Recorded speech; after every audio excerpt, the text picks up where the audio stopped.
नमस्कार शेतकरी मित्रांनो, कांदा उत्पादक शेतकरी बांधवांसाठी आताच्या क्षणाची सर्वात महत्त्वाची आणि मोठी बातमी. कांदा संदर्भातील कांद्याच्या भावात वाढ होणार, कधी होणार, किती होणार आणि कांद्याचे भाव कमी होतात तर कशामुळे होतात, कांद्याचे भाव वाढतात तर कशामुळे वाढतात, काय महत्त्वाचे कारण, संपूर्ण अपडेट. महाराष्ट्र राज्य कांदा उत्पादक शेतकरी संघटना अध्यक्ष भारत दिघोळे यांनी काय म्हटलंय त्या संदर्भातील महत्त्वाची बातमी.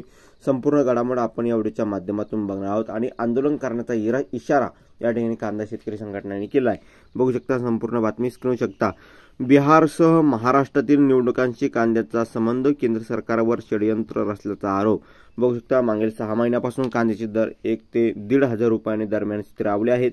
याचा संबंध आता बिहार विधानसभा आणि महाराष्ट्रातील 29 महानगरपालिका निवडणुकांशी जोडला जात आहे. निवडणूक काळात ग्राहकांना आनंदित ठेवण्यासाठी शेतकऱ्यांच्या कांद्याला भाव पाडले जात आहे. केंद्र सरकारने हे नियोजनबद्ध षडयंत्र असल्याचा आरोप महाराष्ट्र राज्य कांदा उत्पादक शेतकरी संघटनेने केला आहे. आणि एकंदरीतच या ठिकाणी बघितलं तर लवकरच बिहार विधानसभा आणि महाराष्ट्रातील राज्यात मुंबई पुण्यासह 29 महानगरपालिका तसेच अनेक महानगरपालिकांच्या निवडणुका होणार आहेत. या काळात मतदारांना आनंदित ठेवण्यासाठी शेतकऱ्यांच्या कर्जाच्या विळख्यात ढकलले जात असल्याची टीका त्यांनी केली आहे. पिकवणाऱ्यांची फिकीर न करता ग्राहकांना स्वस्त कांदा हा सरकारच्या ठरवलेल्या निवडणुकीच्या समीकरणाचा भाग असल्याचा मुद्दा दिघोळे यांनी मांडला आहे.